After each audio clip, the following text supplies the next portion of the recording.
पहला चरण का मतदान हो चुका है। अगर आप देखेंगे तो 64.66% इलेक्शन कमीशन ऑफ इंडिया ने कहा है कि रिकॉर्ड पोलिंग हुआ है। बिहार के इतिहास में हाल फिलहाल में इतना रिकॉर्ड वोटिंग कभी नहीं हुआ है। जो 10% के आसपास तकरीबन 9 से 10% का जो इंक्रीमेंट है वोटिंग का, ये बहुत ह्यूज है। कि जो 10% का इंक्रीमेंट है क्यों है? अगर आप बिहार का मीडियन एज देखेंगे तो बिहार का मीडियन एज 25 साल है। जो ये 25 साल का बच्चा है वो बच्चा है जिसको आप जेनजी बोलते हैं, जनरेशन जेड।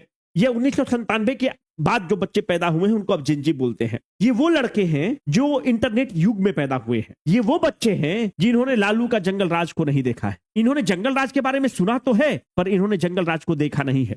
ये वो जनरेशन है जो मीडियन एज 25 साल है पर इसके पास जॉब नहीं है, क्योंकि बिहार में अनएम्प्लॉयमेंट का जो दर है 10.8% है। अगर ये 10% जो इंक्रीमेंट हुआ है तकरीबन वोटर का, ये वो जनजीब ने आकर वोट कर दिया है। तब तो इसने अपने माँ बाप से जंगल राज के बारे में सुन रखा है, और जब इसने जंगल राज के बारे में माँ और बाप से सुन रखा है तो बाय डिफॉल्ट है कि ये महागठबंधन को तो ये वोट नहीं देगा।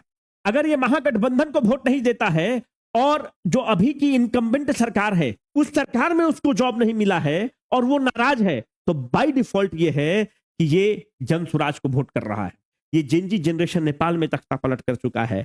अगर ये जेनजी जनरेशन इनकम्बेंट सरकार से नाराज है और जंगल राज के बारे में इसने अपने माँ और बाप से सुन रखा है, तो बाय डिफॉल्ट ये हो रहा है कि ये जन स्वराज को वोट कर रहा है। अगर मानते हैं कि 10% का जो इंक्रीमेंट हुआ है, जो लोग छठ में आए हुए थे, जिसको दिल्ली में बिहारी कहकर आप उसका मजाक उड़ाते हैं, बम्बे में भैया कहकर उसको 2 थप्पड़ मारते हैं। We are the first great citizens, we Biharis are the first great citizens, but we are languaging as the third great citizens because of this politicians.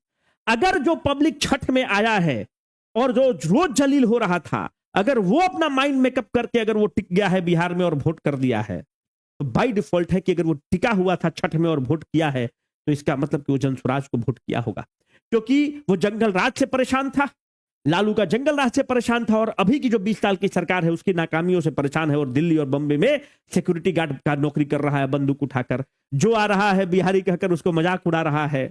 जब आप बिहारी कह के किसी को थर्ड ग्रेड सिटीजन के रूप में आप उसको ट्रीट करते हैं, beat RJD, beat Congress, beat CPI Male, beat Bhajpa, beat JDU, हम लोग जो बिहारी युवक जो दिल्ली में पिटा रहा है, दिल्ली में जलील हो रहा है, बम्बे में जलील हो रहा है, महाराष्ट्र में थप्पड़ खा रहा है, वह तुम नेताओं की नाकामयाबियों के कारण हो रहा है, तुम्हारा पैथेटिक रवैया के कारण हो रहा है, तुम्हारे भुचड़पन और गंवारपन के कारण हम लोग जलील हो रहे हैं। Because we are first great citizens but we are languaging as third great citizens in this country because of the failure of you politicians.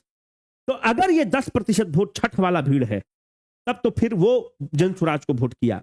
पर साथियों एक चीज तो मानना होगा, प्रशांत किशोर ने इस फाइट को बहुत दिलचस्प बना दिया है, ट्रायंगुलर फाइट बना दिया है। मैं आपको एक सीट बताता हूं शेरघाटी का, आप लिख लीजिए आज वीडियो को कि वो सीट जीत रहा है जन स्वराज। बहुत ऐसा सीट है, आरके मिश्रा दरभंगा से फाइट पे है, पीरपैती का सीट फाइट पर है, परवत्ता का सीट फाइट पर है, समस्तीपुर का सीट फाइट पर है। स्कूल का बस्ता छाप पर बटन दबा, जन स्वराज को विजयी बना।